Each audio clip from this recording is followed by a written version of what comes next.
All right, well, welcome everyone to today's Process Mining Academy session. The Vancouver release is now out and generally available, which means we have a whole new set of topics we can do Academy sessions on, which is great because sometimes it's a little bit of a challenge to make a new topic every week or every month. Now, in Vancouver, we took two big steps forward in our mission to provide our customers end-to-end process visibility. We've added the ability to import external process data into the platform and apply our process mining capabilities to it. And we'll be covering that in our next session, currently scheduled for October 20th. So you won't want to miss that one. That's a topic that was in high demand. And this session, right, we've also added coverage for strategic portfolio management, or more commonly known as SPM, to a lot of our customers. This was one of the most asked for enhancements as we've started to discuss process mining with our customers over the last year and a half or so. And we're lucky enough today to have James Ramsay, a product management director in the SPM business unit, with us to help cover the topic. But before we get to James, the main course, right, let's quickly get some of the logistics out of the way. First thing, I just want to mention it once again. I'll probably do this for a couple of sessions, not just for you, but also for me. As of the Vancouver release, process optimization has been renamed to process mining. So you'll start to see inside of in the documentation, in your instances, in the community, everywhere where you would have seen process optimization in the past, you'll start to see the term process mining show up. So just be aware of that when you start searching for things. You can start searching for process mining ServiceNow or ServiceNow process mining. That's the newer content is going to be labeled with that. Now, the purpose of these sessions are to help us all get better educated on ServiceNow's in-platform process mining capabilities. We're going to provide how-tos, practical guidance, use cases, product updates like we're doing today. And as a group, we're just gathered together here to exchange ideas and collaborate so we all continue to get better. How the sessions work: we'll have a scheduled topic that we usually cover for the first 30 minutes or so. Then we open it up for questions on that topic for the session. Then we open it up for questions above and beyond the day's topic, sort of like an office hours. These sessions all get recorded and eventually posted on the community site. It's probably where you found the link to this one. Then finally, when you're posting your questions, put them in the Q&A section. We'll do our best to answer as many as we can live here today. But for situations where we don't have an answer to your question immediately, we follow up and we post an article or something on the community site. And then maybe sometimes we actually use it for future sessions. Now, this is the slide that says anything we say and do here today can't be held against us in the court of law. It's also the slide that says, hey, as part of this conversation, if we make any forward-looking statements about what might be coming in future releases, you should take them as such. Make no decisions based on them whatsoever, because they're always subject to change. And I'm assuming at this point you've read all the fine print. Now, many of you that come before know me. My name is Dan Grady. I'm part of the product management team for our process mining solution here at ServiceNow. But today, we're lucky enough to have a special guest. And James, you want to take a minute just to introduce yourself? Yeah, thanks, Dan. Hi, everybody. I'm James Ramsay. I'm part of the product management team for our strategic portfolio management and application portfolio management solutions on the platform. I've been with ServiceNow for the best part of the last 8 years, specifically focused around SPM, and I've sort of been in this industry space for the last 25 years. Awesome. Thank you, James. We'll hear a lot more from James in just a little bit. Now, what we'll do here today, we'll do a quick process mining 101. Then I'll turn it back over to James to dive deep into process mining for strategic portfolio management. I'll cover some high-level slides. He'll jump into a live demonstration of the solution. Then we'll open it up for your questions. And then we'll wrap up with some additional resources to help you get started above and beyond the session here today. As always, the quick process mining 101 for our newcomers. So with everything we do, there's a designed and desired path in our minds for how it should work and how things should play out, whether it be planning a session like these Academy sessions or a business process.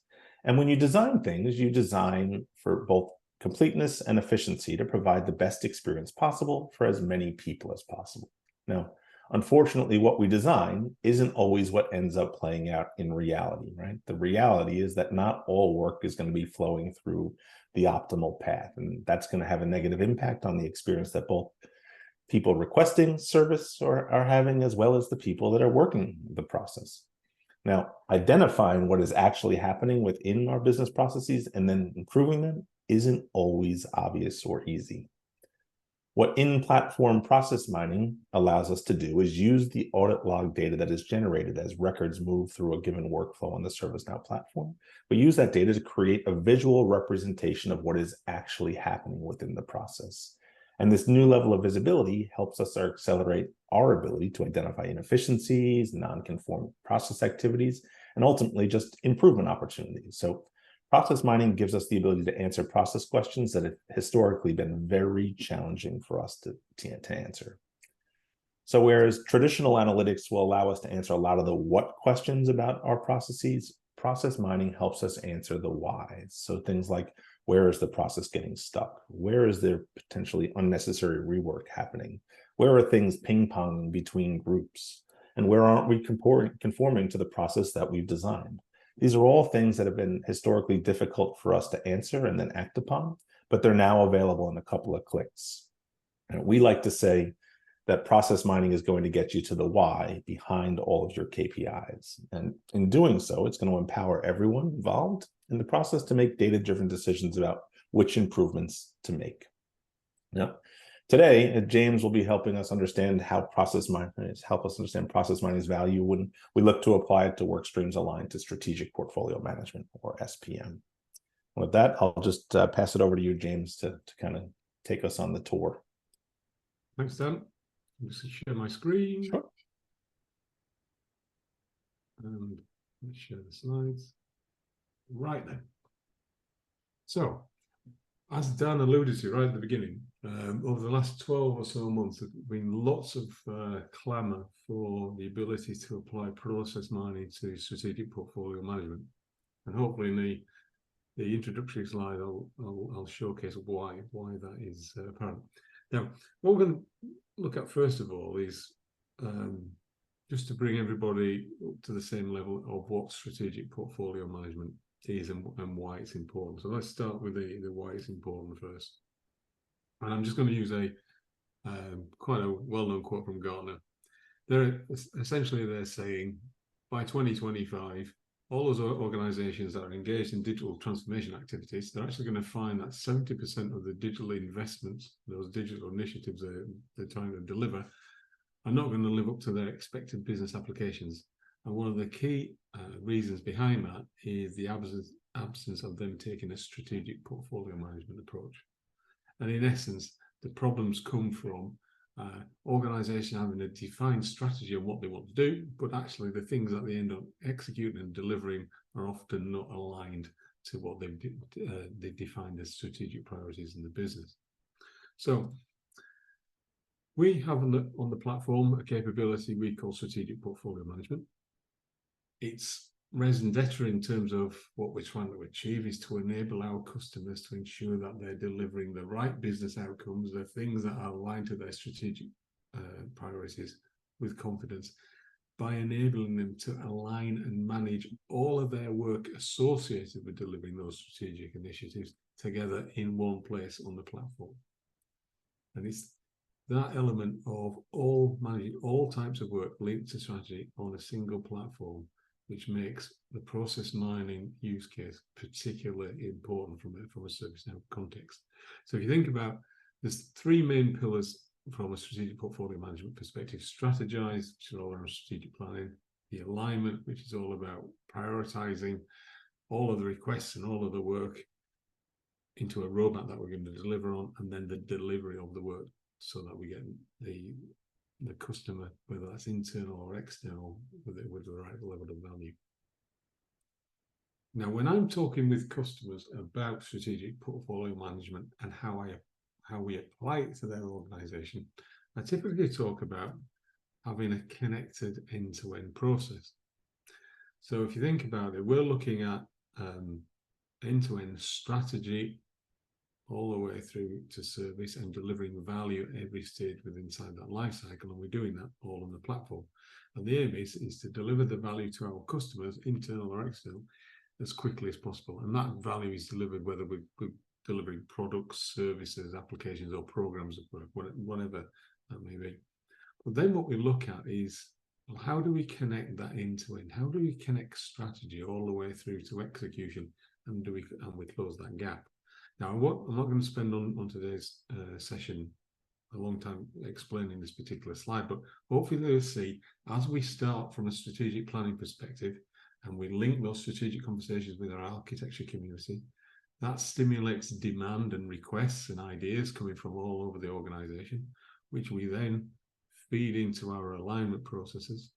As we determine what we want to deliver, that enables us to plan our backlog of work, and that can be anything, whether it's a traditional project, agile work, scaled agile, or a hybrid approach. And ultimately, we then deliver that as quickly as possible. And for technology-driven changes, we're linking and connecting with our service teams through release and change management, and also connecting with our DevOps teams. And ultimately, we're closing the loop by capturing our benefits and our metrics and feeding those into continuous improvements. But the key element of all of that end-to-end process is it's continuous. We continually plan our strategies ahead of changes in market and business priorities. We're continually refining our roadmaps that we're delivering on, and our teams are continually working on delivery. Now, as you can see from that end-to-end, it's a connected end-to-end process, which is perfect from a process mining perspective. But you also, as you're looking here, there are also many processes or sub-processes within the end-to-end. And one we'll look at today is around the demand intake process. As we take requests, maybe from a service catalog or from a demand portal, or we capture ideas from the innovation portal, how we feed those into our central demand pipeline, look to approve them, and then feed those into planning. So as we look at from a process mining context, there are lots of areas from an end-to-end perspective where process mining will help us refine and optimize the process so we can speed that time to value to our customers. Okay, so Vancouver, this is where we've introduced process mining for strategic portfolio management. And what we're doing in the initial rollout inside Vancouver, we're providing a content pack around one of the processes I mentioned on there, demand management. So inside that content pack, it's going to enable our customers to quickly and effortlessly map out what's happening inside their demand management process in order to identify what's going on, identify where we've got problem areas, and from that, identify opportunities for improvement.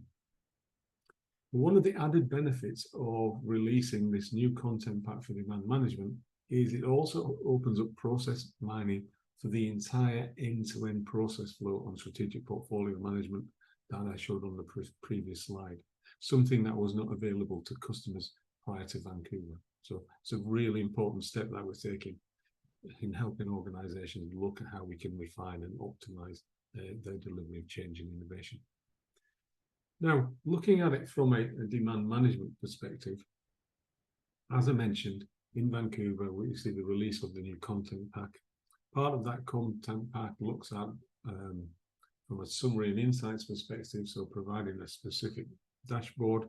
On that dashboard, we've got defined out-of-the-box goals and KPIs. Obviously, you can add in additional KPIs as you want to do. And we're also providing some example finding rules in terms of how we look to identify improvement opportunities. So looking to establish where demands are going through the process and going through repeated rework loops, maybe where we're actually taking a demand and converting it into a project without having going through an approval, all those sorts of areas which we need to stamp out on, because that's not adhering to what our designed path would be through the solution. So summary and insights gives us a real good start in terms of understanding where we can optimize the demand management process. And the other element to think about is in terms of, as we're doing the mining of the process, so let's imagine I'm looking at my demand management process as it stands today in September 2023. As I've done my analysis, I may identify one or two improvement initiatives that we want to take in order to improve some of the things we found from a bottleneck perspective. having implemented those improvement initiatives, I might then want to go and mine again against my demand management process, say in October, and I then can do a comparison of my process with inside September and October, i.e. after we've implemented our improvements, to see what any changes have been made. So it's really great in terms of being able to see that incremental improvement that we're able to make on these individual processes. Now, what I'm going to do now is come out of PowerPoint and let's actually jump in and show you what this looks like inside Vancouver. So let me just maximize my browser. So as part of Vancouver, as I mentioned, the content pack is around optimizing our demand management process. So I've created a project based on that content. So I'm just going to click on the tile, and that's going to take me into the optimize demand management optimization, and we're going to look at the dashboard. So as we can see at the top here, we've provided some example out the box KPIs, so I can clearly see what my active demands look like flowing through the process. And as an actual process flow, this is one of the key process flows across the ServiceNow platform. If you think about all the different types of requests that can come in, so there's lots of traffic will go through this process. On the right-hand side, I've got an analysis in terms of telling me how long things have remained open with inside the demand pipeline. And the fact that this is on an upward trajectory is slightly worrying to me, because what you don't want to see is lots of demands hanging around in your demand pipeline for too long, because it means you're never going to get the value from them. So this dashboard starts to give you that great insight immediately about there's something wrong with this particular process. Now at the top here, I can see, having run the mining over my example data, I've got 215 demands that have been included with inside the scope of what we're mining here. And I can already see that for those 215 demands, we've already got 22 different routes that demands are taking through my process, which obviously cannot be good for an organization wanting to standardize, wanting to optimize the flow of work through the process. So clearly there's work to be done.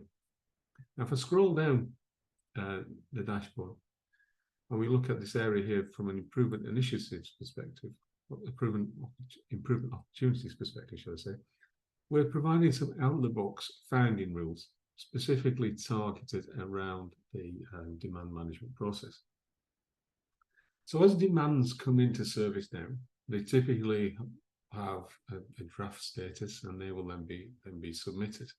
And they'll go through a series of states in their life cycle. So they may go to a screening state whereby we request subject matter experts across the organization to come in and provide their input.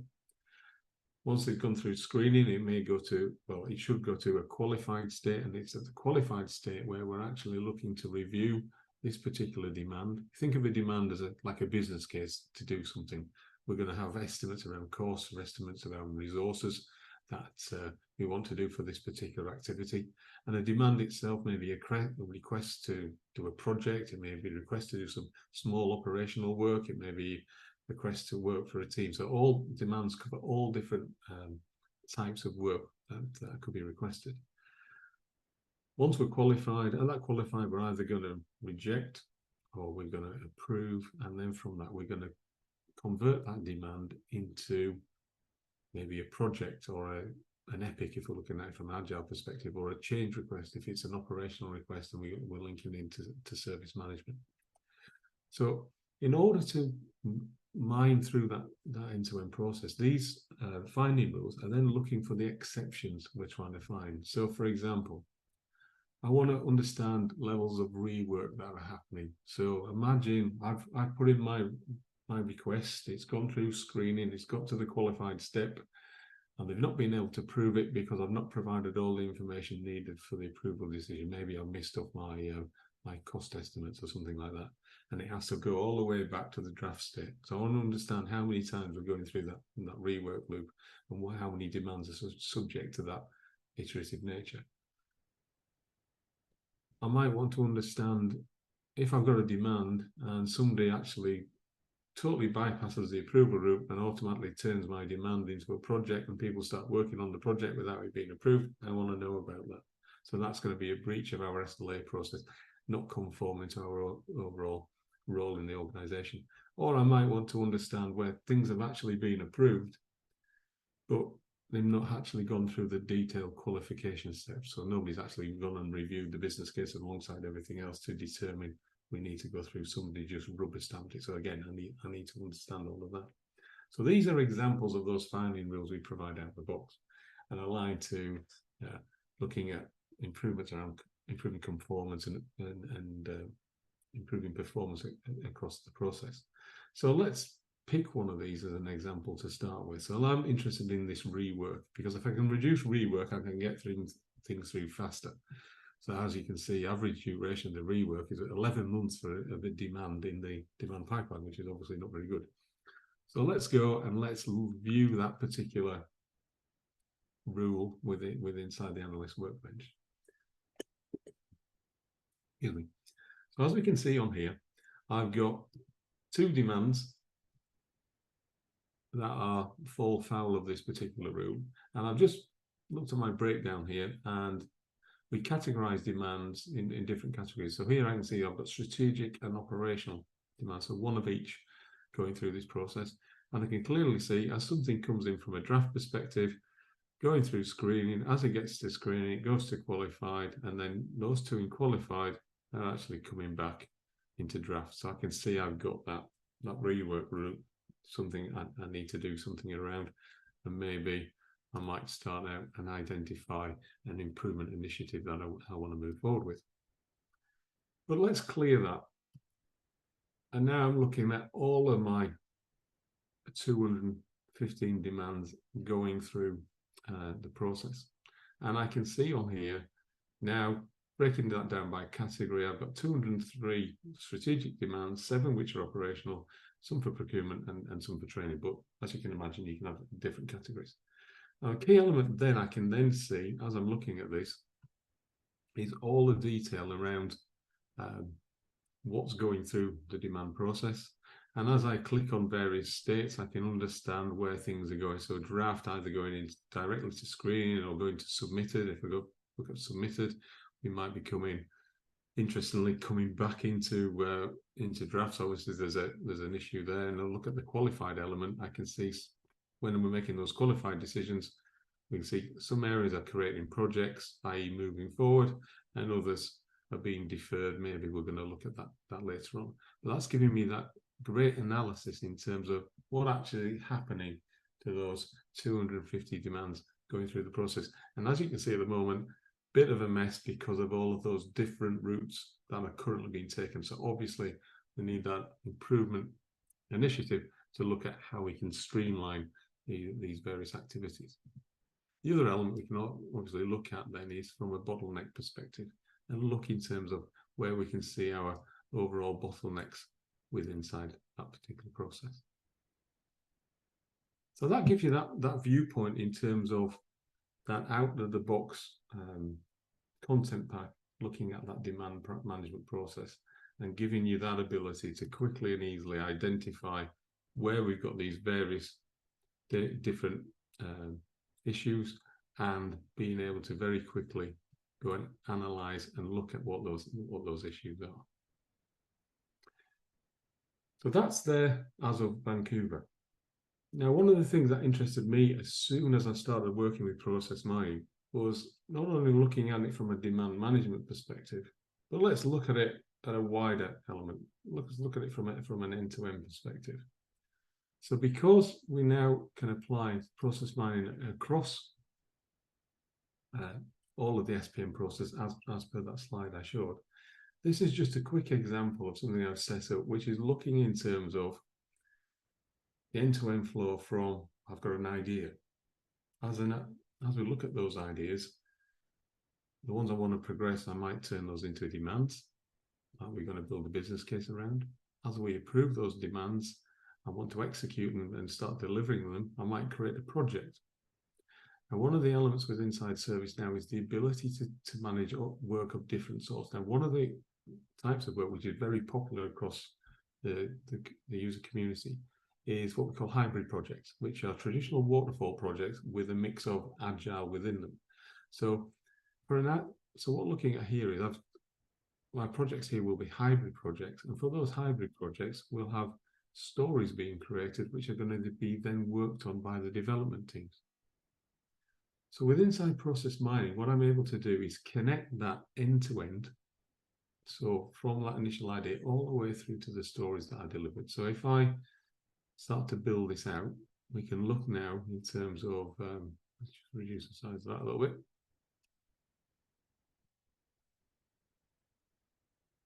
So we can see I've got my 18 ideas.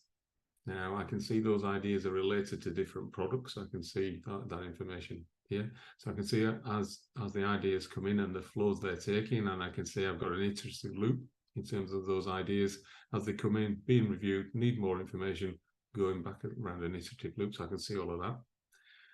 Now, as we make the decision in terms of wanting to move that idea forward, I can create a demand from those ideas, and that will then feed into my demand process. And we can see how those 7 ideas we've moved forward now flow through into our demand process. And I can see some have bypassed the submitted stage and gone straight to screening. I can see some from qualified have already gone back into draft. So we got that repeat loop that we were looking at before. But as then I go to qualified and approved, we're then creating our project. So if I move my project box down here, we can then see the relationship with the demands that we've been created and the projects that have then been created from those 7 demands. And now projects, rather than working through a state model like draft, work in progress, etc., what we're looking at from a project standpoint is actually the phases that the project will go through: initiating, planning, executing, controlling. So I can see exactly where those projects are. And then finally, I can look at it in a true end-to-end style. I can see for all of those projects, excuse me, I can see all of the stories that have been created for those projects and now being worked through from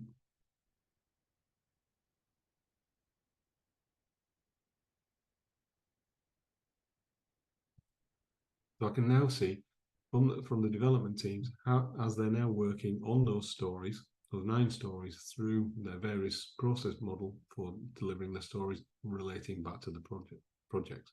So this will then give me a true end-to-end picture of how we're delivering an idea from that initial idea all the way through defining what we want to deliver to the actual execution and the delivery from the development teams, true end-to-end with inside the process mining project, which gives me that ability then to look at how we can optimize that end-to-end and understand where the various bottlenecks are. Okay, so I hope that's given you a flavor for why we're all very excited of including process mining with strategic portfolio management and the obvious advantages that this gives by being able to manage that end-to-end process all together on the single platform. Dan, I think I'll hand back to you now before my voice gives out. I was going to check to make sure you were okay there for a second. That super impressive, very awesome. Like I'm so excited, and I am positive that all the customers that were asking for this capability are excited as well, or will be excited once they get to see what you just showed there. Not just from a demand perspective, but also that end-to-end view. I think that is a fantastic capability or way to receive things from an organizational perspective. Now, so just open it up. If you've got questions about anything that James just covered there, if you want to throw those into the Q&A portion or put them in the chat, whatever that you might want to do, put them there. We'll do our best to answer them. While you're thinking about your questions and posting them into the chat or the Q&A, I'll just kind of position some additional resources above and beyond what we covered here today. So there is for those of you that are not aware, there is an on-demand training course on the Now Learning site for process mining. It is still named Process Optimization Essentials. We're working on the rename there. So if you go to the Now Learning site, check out or search for Process Optimization Essentials, that you'll find the course. There is a white paper that we've put out there, and we obviously use process mining here at ServiceNow for about, I think it's over 40 processes now that we've mined and found some improvement opportunities within. But we've detailed our journey from a process mining perspective in a white paper. We talked about some of the use cases and findings in that white paper. So check it out if you're interested in seeing how we've done it. There is a community forum that has now been renamed the Process Mining Community Forum. So if you're searching on community for process mining content, look for the Process Mining Forum that just got renamed yesterday, I think. Obviously, you're here, so you know about the Process Mining Academy. This is, I believe, our 18th Academy session. So there's 17 other sessions that dive into other areas, whether it be process mining for field service management, or how to use the histogram that's inside of the process mining workspace, or how to create your first project, or how to use different filtering techniques. There's tons of different sessions out there to help you get more familiar and comfortable with the different capabilities process mining has to offer. We've started a process mining use case series. So what we've learned as we started to go through process mining exercises with different customers, that it's a new muscle for many of us. And while there's powerful capabilities within the solution, how to apply those to answer specific questions that might be having about different inefficiencies, like doing SLA breach analysis, or looking for work that's taking longer to route than resolve, or doing specific intake channel analysis. We've started to post 5-minute recordings that walk through how to use the solution to do those types of analyses. So that's out there on the community site as well. And then there's a really good live on Now session that we did called Getting Started with ServiceNow's in-platform process mining, that walks through the different plugins you need to turn on, how to create your first project, all the different building blocks that you need to know about to get started with the solution. So tons of content out there for you to get started or dig a little bit deeper above and beyond today, if you're interested. So let's go back and we'll just check the Q&A. So happy to hear it, Kelly. Just one, it's not really a question, it's a comment, but Kelly is saying that she's super excited for process mining for SPM, because they're going to be implementing SPM in October. So really happy to hear that one. Let's see. Next question is, how long will this recorded, how long will it take for the recording to get online? Dave, I'll have this recording out there. Probably, I've got a couple of calls right after this one. By the end of today, it'll be up on the community site by the end of today. The slides will also be attached and posted to that community post. The same page that you went to, the process, you can search up ServiceNow Process Mining Academy. That'll take you to the page in which all the prior sessions and the recordings are available, as well as this one, and we'll have it out there by the end of today. Looks like Roman's got his hand up. Roman, I don't know if yeah. you got it. Can you hear me, Dan? I can hear you. Yeah, great. Thanks. I just wanted to ask if I can pose my question like this, because walking the stony trail, I understand that typing is a bit hard. Yes, you're hiking, so feel free to ask. Yeah. I really like this end-to-end view that you created, but why stopping with development and deploying things? Why not going on to operations and the operations processes until you do chargeback? So you have the whole cycle from idea creation, coming into your business model, and making a real business from the chargeback side. And also, how are you working with ideas that you need to cut back, so as not to hinder or bring problems into your product roadmap? Is this somehow? Yeah, great question. Yeah, okay. Yeah, great question. I'll address probably the first one, and then James, maybe I'll lean on you for the second one a little bit. But the reason why we didn't go all the way through is simply just a demo design thing. There's no nothing technical stopping you from doing that. It is one of the beautiful things about having this on the platform itself, is that you have all the data that you need, and the connections are already linked within the data. So creating a visualized process map of looking how all these things are tied together is something that you can do relatively quickly.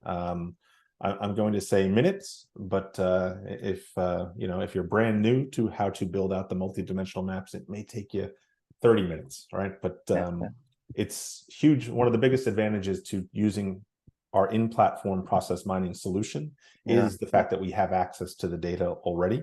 Single system of record, actually. Yeah, exactly. That's great. It's speed. And then I don't know, James, if you had any thoughts about the second half of that question. Yeah. So one of the things on the end-to-end we looked at there was just a really quick example, and it was literally minutes to just connect ideas all the way through the stories. I see. But, in terms of like the product roadmap, if I'm planning a product roadmap and those sorts of activities, one of the other process flow areas that we can look to introduce into that model is a new one we've also introduced in Vancouver around a product feedback model. So if you think about all the different types of feedback you might get, and from wherever that may come from, ideas or from emails and all that sort of stuff, that can all now filter through in the process. So we go through a feedback review, sort of consolidation, and then we look at product planning, and then feed that into our decision model before we determine what products we're going to develop and what we're going to get the teams to work on. So all of that can be fed into this process as well. Yeah, the reason why I'm asking this is because everyone sells their fast forward idea implementation path, but nobody thinks about what about cutting back on things, because business can grow, shrink. You have maybe you detour your product roadmap to some new other parts, and this is seldomly shown actually. So this was the reason for my question. Yeah, and that whole topic around looking to optimize what you're delivering is really what strategic portfolio management is about. So if you think in terms of you have a plan currently of what you want to deliver, and then all of a sudden we've got a change in priority. We're having to we're cutting budgets. We're moving people from one area of the business to somewhere else in the business, and as a result, you haven't got the capacity to deliver. So what strategic portfolio management is about is enabling you then to look at and identify various options of what your plan could look like based on your known constraints around capacity, funding, timing, and also relations to things like architecture. So that like simulation and a variation analysis and all this stuff, right? Yeah, we call it scenario planning, and that allows us to optimize. So one of the things that where process mining fits into this is looking at how we can enable the organization to be more agile with a small a in terms of being adaptive to change by optimizing those processes around how we look at optimizing our product roadmap and doing that scenario planning. So there's lots of benefits that process mining can give into specific areas of the overall end-to-end process. Well, thanks. Thank you. James, we have another question that I'm going to let you tackle because I think I just want to make sure we get it right. This process mining for strategic portfolio management, it's not included with SPM Pro, correct? It'll be correct. It's an add-on to SPM Pro. Perfect. What I thought, but I just wanted to make sure I was sure. All right. Any other questions? Put them in the Q&A if you can.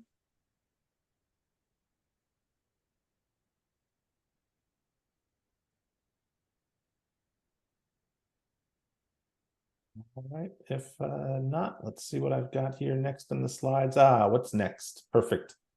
So this was one of the newer enhancements that we added in the Vancouver release, the coverage for SPM.